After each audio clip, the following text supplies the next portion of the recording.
ಭಾರತ ಪತ್ರಕರ್ತರಿಗೆ ಸೇಫ್ ಆದ ಜಾಗ ಅಲ್ವೇ ಅಲ್ಲ.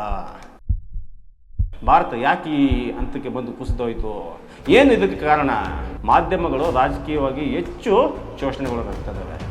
ಇದು ಆರೋಪ ಅಲ್ಲ, ಇದು ನಮ್ಮ ಕಣ್ಮುಂದೆ ಇರತಕ್ಕಂಥ ಸತ್ಯ. ಸ್ನೇಹಿತರೆ ನಮಸ್ತೆ, ಜನಗೆ ಯೂಟ್ಯೂಬ್ ಚಾನಲ್ಗೆ ನಿಮಗೆಲ್ಲ ಸ್ವಾಗತ.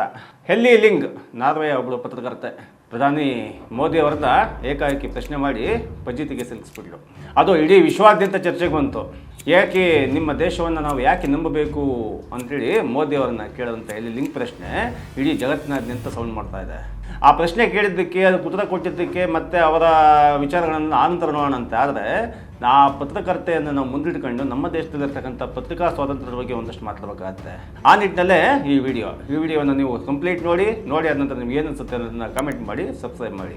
ಸ್ನೇಹಿತರೆ, ವಿಶ್ವ ಪತ್ರಿಕಾ ಸ್ವಾತಂತ್ರ್ಯ ಸೂಚ್ಯಾಂಕ 2026 ಬಿಡುಗಡೆ ಆಗಿದೆ. ಅದು ಮೇ 3ನೇ ತಾರೀಕಿಗೆ ಬಿಡುಗಡೆ ಆಗೋಯಿತು. ಅದಾದಾಗ ಈ 180 ದೇಶಗಳಲ್ಲಿ ಇದು ಸರ್ವೆ ನಡೆಸುತ್ತೆ. ಆ ಸರ್ವೆ ನಡೆಸೋದ್ರಲ್ಲಿ 180 ದೇಶಗಳಲ್ಲಿ ಭಾರತದ ಸ್ಥಾನ ಎಷ್ಟನೇದು? 157ನೇದು. ಈಗಾಗಲೇ ನೀವು ನೋಡಿರ್ತೀರ, 157ನೇ ಸ್ಥಾನದಲ್ಲಿ ಯಾವುದಿದೆ, 180 ದೇಶದಲ್ಲಿ 1ನೇ ಸ್ಥಾನದಲ್ಲಿ ಯಾವುದಿದೆ ಅಂತೇಳಿ. ಆದರೆ ಭಾರತದ ಸ್ಥಾನ ಎಷ್ಟು ಅಂತಂದರೆ 157ನೇ ಸ್ಥಾನದಲ್ಲಿದೆ. ಅಂದರೆ ಅದರಲ್ಲಿ 100 ಅಂಕಗಳನ್ನು ಇಟ್ಟು ಪ್ರತಿಯೊಂದನ್ನು ವಿಶ್ಲೇಷಣೆ ಮಾಡ್ತಾ ಹೋಗ್ತದೆ. ಆ 100 ಅಂಕಗಳಲ್ಲಿ ಯಾರು ಹೆಚ್ಚು ಅಂಕ ಗಳಿಸ್ತಾರೋ ಅಲ್ಲಿ ಪತ್ರಿಕೋದ್ಯಮ ಚೆನ್ನಾಗಿದೆ ಅಂತೇಳಿ ಸರ್ವೆ ಹೇಳುತ್ತೆ. ಹಂಗಂತೇಳಿ ಭಾರತದ ಸ್ಕೋರ್ ಎಷ್ಟು? ಭಾರತದ ಸ್ಕೋರು 31.96, 100ಕ್ಕೆ 31.96 ಮಾತ್ರ. ಅದೇ ಇಡೀ ವಿಶ್ವದಲ್ಲಿ 180 ದೇಶಗಳಲ್ಲಿ ನಂಬರ್ 1 ಆಗಿರ್ತಕ್ಕಂಥ ನಾರ್ವೆದು ಎಷ್ಟು ಅಂತಂದರೆ 92% ಇದೆ. ಇದು ಕೇವಲ ಒಂದು ಸಂಖ್ಯೆ ಮಾತ್ರ ಅಲ್ಲ, ಇದು ನಮ್ಮ ಜನತಂತ್ರದ, ನಮ್ಮ ಪ್ರಜಾಪ್ರಭುತ್ವದ ಆರೋಗ್ಯದ ಪ್ರತಿಬಿಂಬ. ಇದು ಆ ಸೂಚ್ಯಂಕವನ್ನು ಒಂದೊಂದಾಗಿ ನೋಡ್ತಾ ಹೋಗೋದಾದರೆ ನಾರ್ವೆ 92.72 ಪಾಯಿಂಟ್ ತಗೊಂಡು 5 ಸೂಚಕಗಳಲ್ಲಿ 5 ಸೂಚಕಗಳು ಮಾಡಿರ್ತಾರೆ. ಯಾವ ಸೂಚಕ ಅಂತ ಹೇಳೋಣಂತೆ.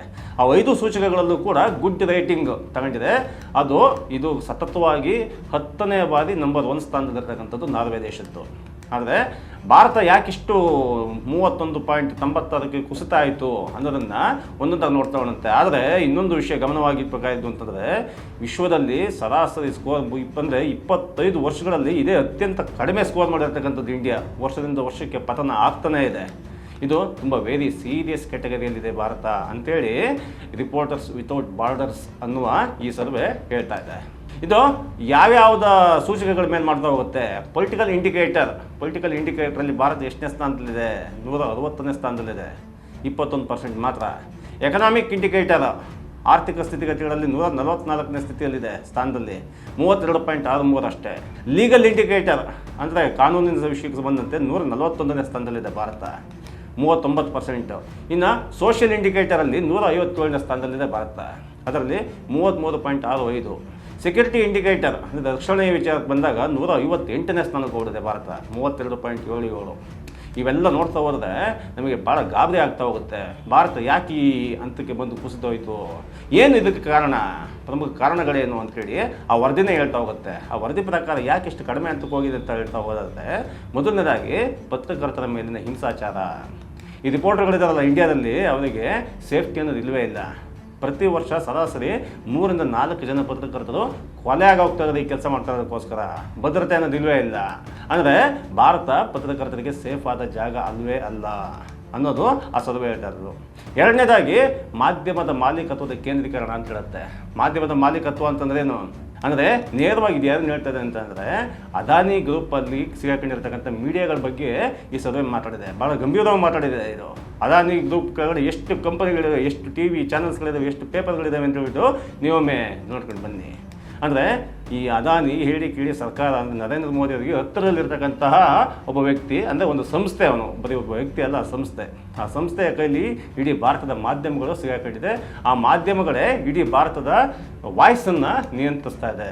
ಮೂರನೇದಾಗಿ ರಾಜಕೀಯದ ಒತ್ತಡ, ಅಲಿಯಾಸ್ ಅಂತಂದರೆ ಗೋಧಿ ಮೀಡಿಯಾ ಅಂತ. 2014ರಲ್ಲಿ ಯಾವಾಗ BJP ಅಸ್ತಿತ್ವಕ್ಕೆ ಬಂತು, ಆಗಿನಿಂದಲೂ ಕೂಡ ಮಾಧ್ಯಮಗಳು ರಾಜಕೀಯವಾಗಿ ಹೆಚ್ಚು ಶೋಷಣೆಗೊಳಗಾಗ್ತವೆ.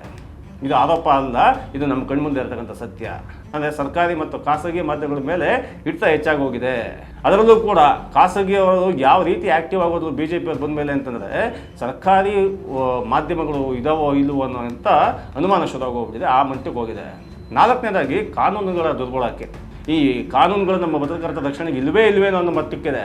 ಮೊದಲನೇದಾಗಿ ಭಾಳ ದೊಡ್ಡ ಭೂತ ಅಂತಂದರೆ ಡೆಫರ್ಮೇಷನ್. ಆ ಡೆಫರ್ಮೇಷನ್ ಕೇಸು ಇವು ಇಲ್ಲದೇ ಇದ್ದನ್ನು ಪತ್ರಕರ್ತನೇ ಅಲ್ಲ ಅನ್ನೋ ಒಂದು ಮೂಢನಂಬಿಕೆ ಕೂಡ ಇದೆ. ಡೆಫರ್ಮೇಷನ್ ಮೊದಲನೇದಾಗಿ ಪತ್ರಕರ್ತರನ್ನು ದಮನ ಮಾಡೋದಕ್ಕೆ ಬಳಸ್ತಕ್ಕಂಥದ್ದು. ಎರಡನೇದಾಗಿ ನ್ಯಾಷನಲ್ ಸೆಕ್ಯೂರಿಟಿ ಲಾಸ್ ಅನ್ನೋದು. ನ್ಯಾಷನಲ್ ಸೆಕ್ಯೂರಿಟಿ ಲಾಸ್ ಅಂತೇಳಿ ಅದೊಂದು ಯಾವ್ಯಾವುದಕ್ಕೂ ಅಪ್ಲೈ ಮಾಡ್ತಾರೆ. ಇದು ನ್ಯಾಷನಲ್ ಸೆಕ್ಯೂರಿಟಿ ಬರುತ್ತೆ, ಅದು ನ್ಯಾಷನಲ್ ಸೆಕ್ಯೂರಿಟಿ ಬರುತ್ತೆ, ದೇಶದ ಭದ್ರತೆಗೆ ಬರುತ್ತೆ ಅಂತೇಳಿ. ಇನ್ನೊಂದು IT ರೂಲ್ಸು.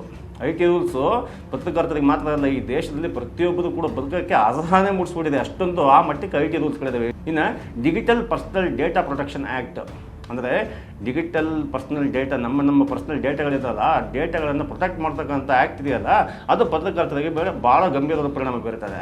ಆದರೆ ಯಾವುದೇ ವ್ಯಾಪಾರಿಗಳಿಗೆ, ಯಾವುದೇ ಕಂಪನಿಗಳಿಗೆ, ಯಾವುದೇ ಬಿಸ್ಕೆಟ್ ಮಾರೋರಿಗೆ, ಯಾವುದೇ ಚಾಕ್ಲೇಟ್ ಮಾರೋರಿಗೆ, ಯಾವುದೇ ಕಂಪನಿ ಕೋಲಾ ಮಾರೋರಿಗೆ, ಇವ್ರಿಗೆ ಯಾವಾಗೂ ಕೂಡ ಈ personal data protection act apply ಆಗಲ್ಲ. ಅದು ಪತ್ರಕರ್ತರಿಗೆ ಭಾರತದಲ್ಲಿ ಅಪ್ಲೈ ಆಗ್ತಾ ಇದೆ.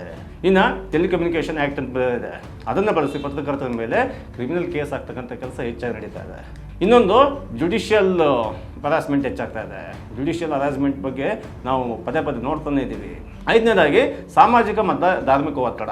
ಹಿಂದೂ ರಾಷ್ಟ್ರೀಯತೆಯ ಪ್ರಭಾವದಿಂದ ಕೆಲವು ಮಾಧ್ಯಮಗಳು ಮುಸ್ಲಿಮರ ವಿರುದ್ಧ ದ್ವೇಷದ ಪ್ರಚಾರ ಮಾಡ್ತಕ್ಕಂಥ ಕೆಲಸ ಮಾಡ್ತಾ ಬಂದಿದೆ ಅಂತೇಳಿ ನಾವೆಲ್ಲ ಹೇಳ್ತಾ ಇರೋದು, ಖುದ್ದು RSF ಆರೋಪ ಮಾಡ್ತಾಯಿದೆ. ಆ ಸರ್ವೆ ಸಂಸ್ಥೆ ಆರೋಪ ಮಾಡಿದೆ.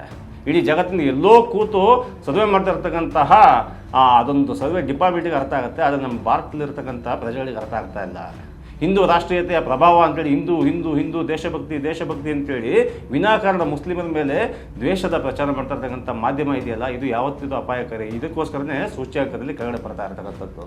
ಈ ಕಾರಣಕ್ಕೋಸ್ಕರ 2014 ಏನು ಭಾರತ ಭಾಳ ದೊಡ್ಡ ಮಟ್ಟದಲ್ಲಿ ಏನಿತ್ತಿಲ್ಲ, ಅದೇ 180 ದೇಶಗಳಲ್ಲಿ 140ರಲ್ಲಿತ್ತು 2014 ಅಂದರೆ ಮೋದಿ ಬರೋಕ್ಕಿಂತ ಮುಂಚೆ. ಆ ಮೋದಿ ಬಂದಾದ್ಮೇಲೆ ಸ್ವಲ್ಪ ಬೇಗ ಸುಧಾರಿಸ್ಕೋಬೋದಾ ಅಂತಿದ್ರೆ ಅದು ಇನ್ನೂ ಅಧಪತನ ಕೇಳಿದು ಹೋಗ್ತಾನೆ ಇದೆ. ಉದಾಹರಣೆಗೆ 2024 151 ಸ್ಥಾನದಲ್ಲಿತ್ತು, 2025 ಇನ್ನೂ ಕೆಳಗಿಳಿತು, ಇನ್ನು 2026 ಈ ವರ್ಷ 157 ಸ್ಥಾನಕ್ಕೆ ಬಂದಿದೆ. ಯಾಕೆ ಹಿಂಗಾಗ್ತಾ ಇದೆ ಅಂತಂದರೆ ಇಲ್ಲಿ ಪತ್ರಕರ್ತರಿಗೆ ಸ್ವಾತಂತ್ರ್ಯ ಇಲ್ಲ. ಪ್ರಶ್ನೆ ಮಾಡೋರನ್ನ ಇಲ್ಲಿ ಅವಮಾನಿಸಲಾಗುತ್ತೆ. ಪ್ರಶ್ನೆ ಮಾಡೋದು ಇಲ್ಲವೇ ಇಲ್ಲ. ಪ್ರಶ್ನೆ ಯಾರು ಮೋದಿ ಪ್ರಶ್ನೆ ಮಾಡೋದು ಹೋಗಲಿ, ಇಲ್ಲಿ ಕೇವಲ ಒಬ್ಬ ಶಾಸಕನೂ ಕೂಡ ಪ್ರಶ್ನೆ ಮಾಡೋಕ್ಕಾಗಲ್ಲ, ಶಾಸಕನೂ ಹೋಗಲಿ ಒಬ್ಬ ಗ್ರಾಮ ಪಂಚಾಯತಿ ಮೆಂಬರ್ನೂ ಕೂಡ ಪ್ರಶ್ನೆ ಮಾಡೋಕ್ಕಾಗಲ್ಲ. ಪ್ರಶ್ನೆ ಮಾಡುವುದು ಪತ್ರಕರ್ತರ ಮೂಲಭೂತ ಕರ್ತವ್ಯ ಮತ್ತು ಹಕ್ಕು. ಆ ಹಕ್ಕನ್ನು ಸಂಪೂರ್ಣ ಕಿತ್ತಾಕಿದರೆ ಸಂಪೂರ್ಣವಾಗಿ ನೀವು ಯಾವುದೇ ಪ್ರೆಸ್ ಮೀಟಲ್ಲಿ ಹೋಗಿ ನೋಡಿ, ಆ ಪ್ರೆಸ್ ಮೀಟಲ್ಲಿ ಪತ್ರಕರ್ತರು ಎಷ್ಟು ಒತ್ತಡದಲ್ಲಿ ಕೆಲಸ ಮಾಡ್ತಾ ಇದ್ದಾರೆ ನಿಮ್ಗೆ ಅರ್ಥ ಆಗುತ್ತೆ. ಇಷ್ಟೆಲ್ಲ ಇದ್ದಾಗಲೂ ಕೂಡ ನಂಬರ್ 1 ಬಂದ್ಬಿಡು ನೀನು ವಿಶ್ವಕ್ಕೆ ಅಂತ ಹೆಂಗೆ ಬರೋಕ್ಕೆ ಸಾಧ್ಯ ಆಗುತ್ತೆ? ಯಾವುದೇ ಕಾರಣಕ್ಕೂ ಕೂಡ ಪತ್ರಕರ್ತರ ಬಗ್ಗೆ ಯಾವುದೇ ಪೂರ್ವಾಗ್ರಹಗಳಿರಲಿ, ಆದರೆ ಪತ್ರಿಕಾ ಸ್ವಾತಂತ್ರ್ಯ ಒಂದಿಲ್ಲ ಅಂತಂದರೆ ಆ ದೇಶದ ಭವಿಷ್ಯ ಇಲ್ಲ ಅಂತ ಅರ್ಥ. ಸದ್ಯಕ್ಕೆ ಮುಂದಿನ ಒಂದು 2-3 ವರ್ಷದಲ್ಲಾದರೂ ಕೂಡ 2029 ಚುನಾವಣೆ ನಡೆಯುತ್ತಲ್ಲ, ಅಷ್ಟೊತ್ತಿಗಾದರೂ ಕೂಡ 157ನೇ ಸ್ಥಾನ ಬೇಡ, 100ನೇ ಸ್ಥಾನದ ಒಳಿಗಾಲು ಬರೋಂಥ ಕೆಲಸವನ್ನು, ಅಂಥ ವಾತಾವರಣವನ್ನು ಈ ಕೇಂದ್ರ ಸರ್ಕಾರದಲ್ಲಿ ಮತ್ತು ರಾಜ್ಯ ಸರ್ಕಾರದಲ್ಲಿ, ಮುಖ್ಯವಾಗಿ ಕೇಂದ್ರ ಸರ್ಕಾರ ಮೋದಿ ಮತ್ತು ಅವರ ಗುಂಪಿದೆಯಲ್ಲ, ಆ ಗುಂಪು ಪತ್ರಕರ್ತರ ಸ್ವಾತಂತ್ರ್ಯದ ಬಗ್ಗೆ ಹೆಚ್ಚು ಗಮನ ಹರಿಸಬೇಕು ಅಂತ ಹೇಳ್ತಾ ಈ ವಿಡಿಯೋ ಮುಗಿಸ್ತೀವಿ. ಧನ್ಯವಾದಗಳು.